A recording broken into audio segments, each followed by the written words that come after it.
Illegal immigration and Iran, two very important issues that are actually more closely connected than most people realize. Look at this recent headline. This is from NBC News. All right, NBC News has learned that Iran sent a message to President Trump at the G7 summit that if he ordered strikes in Iran's nuclear facilities, then Iran could activate sleeper cells in the U.S. to launch terror attacks, according to two U.S. officials.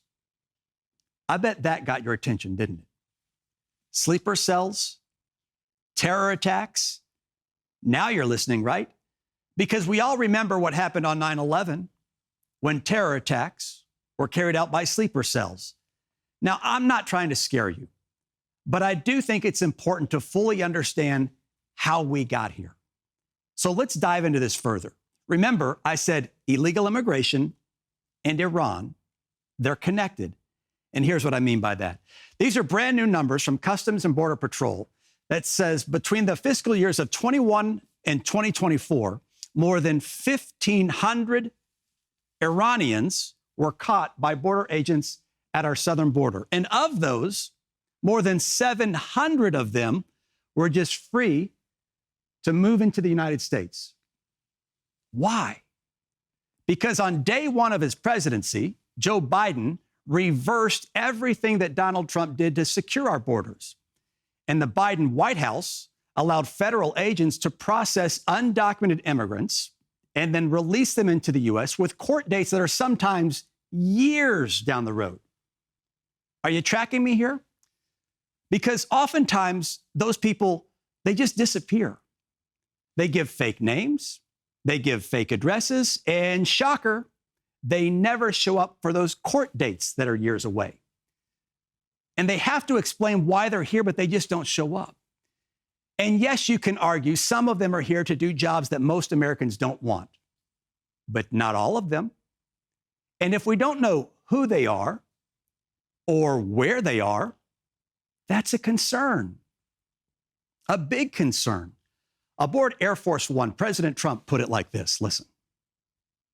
And among everything else, he let a lot of supercells in, many from Iran. But hopefully we'll take care of them. What Biden did to this country should never be forgotten. So maybe you're thinking, come on, sleeper cells? You can't be serious. Oh, yeah.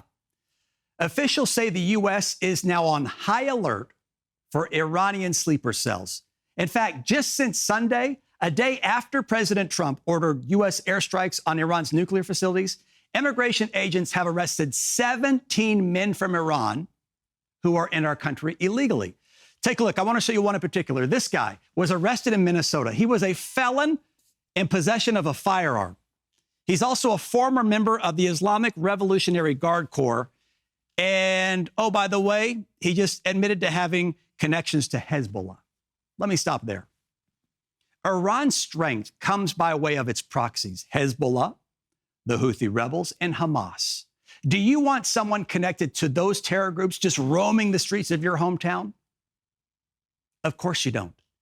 One more for you. Take a look. This guy was arrested in Mississippi. He was actually supposed to be deported 8 years ago. All right?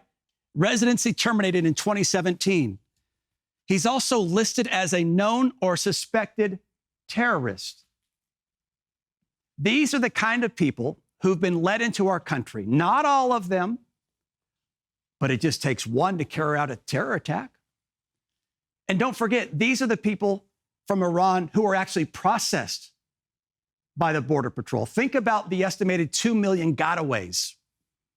People who the Border Patrol saw on their cameras or they tripped a sensor, but agents never found them later on. What motives do they have to be in our country? Let's go back to that original headline from NBC News, because I want to point several things out.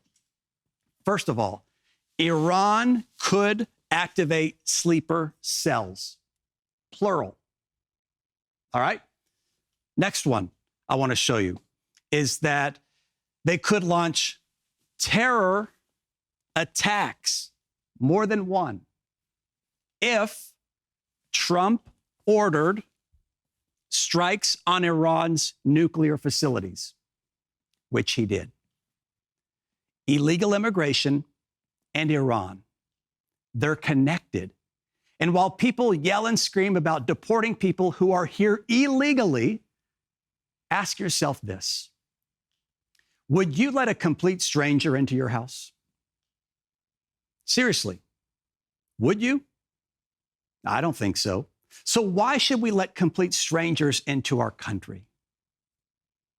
Is that a fair question? It's valid, right?